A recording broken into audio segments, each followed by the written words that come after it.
The UNIFIER Hetapu, Alafia, Akwaba, Habarigani, Denastili, Unakusha Inakabo, Bienvenue, welcome, Akwaba, Karibu Sana. You're tuned into the African Ancestral Manuscript Jellyba channel. I am the Jellyba, Unblind Capricorn Effect Tibin, and the Jellyba's role is to tell stories of our ancient glories so that we can once more again observe our divine essence and be in the presence of who we truly are, that is Nebuchadnezzar, our creator, Osir, and reside within the Osir level of our spiritual cultivation. So that's what the ancestors are all about. We're bringing back the ancestors, not just for the sake of vanity, but for the sake of them being of utility, and not for your life to be in futility, but for it to be in utility of serving your divinity, to rise in this and abscond the mere humanity which you perceive yourself to be. So we're going to get into a story today, a great Sheps, a great Egungun, a great ancestor who was the first to unite our great civilization of Tawi, Kemet, the land of the blacks, bring us together so we had that wonderful civilization, which was more wonderful not because of the pyramids and the Valley of the Kings and all the temples, but because of the essence of the etiquette which governed that society, the knowledge of geometry, sacred geometry, but the knowledge of truth and living of Ma'at and being Ma'akeru, which was the biggest thing. So you're welcome, Inakusha Karibu. Before we get started, I need to give a plug to my book, my newest book, Broken Kola Nuts on Our Grandmother's Grave. Broken Kola Nuts on Our Grandmother's Grave. It is available wherever books are sold. Amazon, it's available Book Depository, Barnes & Nobles, Walmart.com. It's also available Target.com. Anywhere where books are sold, you're going to find it. Chapters Indigo. If you are in the GTA, you can also get it straight from me and it will be signed. Guaranteed signed, sealed, and delivered. So it's available now. Please do pick it up. If you enjoyed this channel, you'll definitely enjoy the content of this book. Dedicated to my grandmother, who is a living legend and a source of inspiration for me and my family, and is still an enlightened ancestor, imparting her wisdom to us from the ancestral planes so that our lives can be better.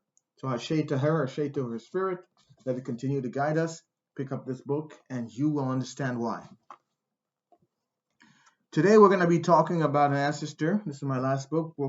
It's the African Ancestral Manuscript, because our time is now and the ancestors need to come back because we are who we've been waiting for. It's time for us to self-actualize, and we can self-actualize by knowing ourselves. It starts off by knowing the precedents of ourselves, which are our ancestors, because when we know our precedents of ourselves as our ancestors, we get closer to knowing God and knowing ourselves.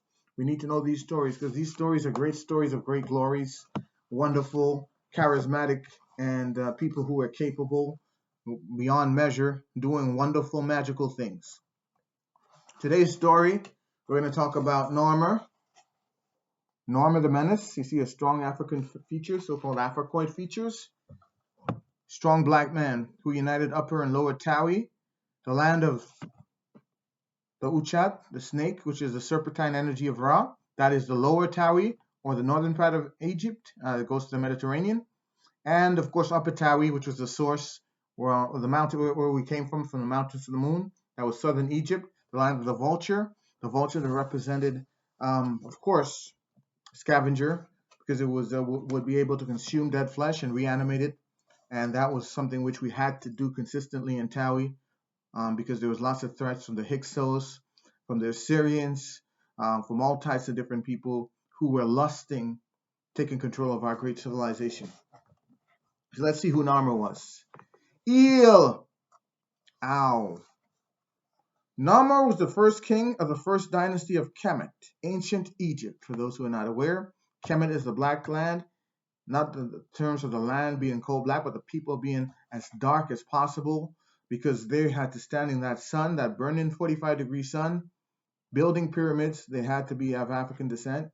Not only that, Sheikh Anta Diop has proven with his genetic melanin test that they were all black people. So big ups to our people. Let's keep on doing what they were doing.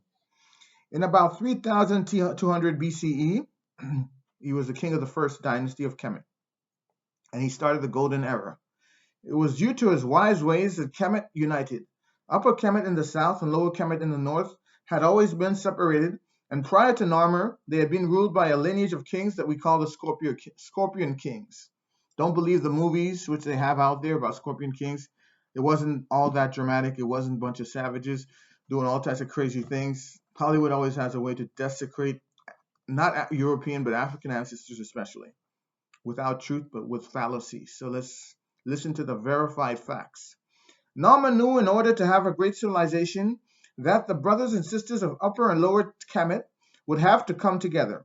Therefore, he sought the hand of Neith-hotep, a princess of Lower Kemet, in order for this union to occur. So he sought the hand of Neith-hotep, who I talked about before, who was a queen and a princess of Lower Kemet, which is northern Egypt, in order for them to marry together and to bring the two lands together. Once the union was allowed, being a king from Upper Kemet, this meant that the lineages of both Lower and Upper Kemet were now one. Due to this, both of the regions came together without any need for war, but due to their family relationships, the best way to come together. No war, family relationships.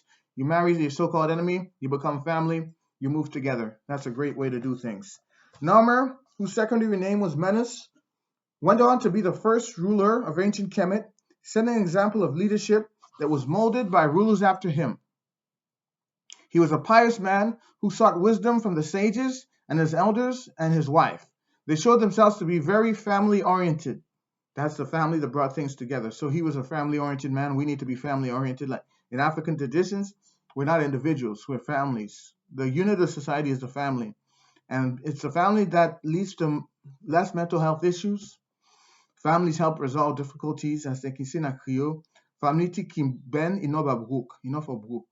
Where, at the end of the day, you go back to your family members and you'll find solace in at least some of them. Okay.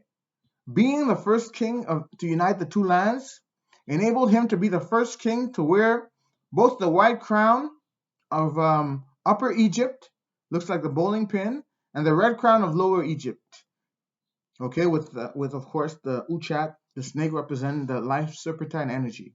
His rule marked the beginning of written history and the era of the dynasties, which followed in succession until the 30th dynasty.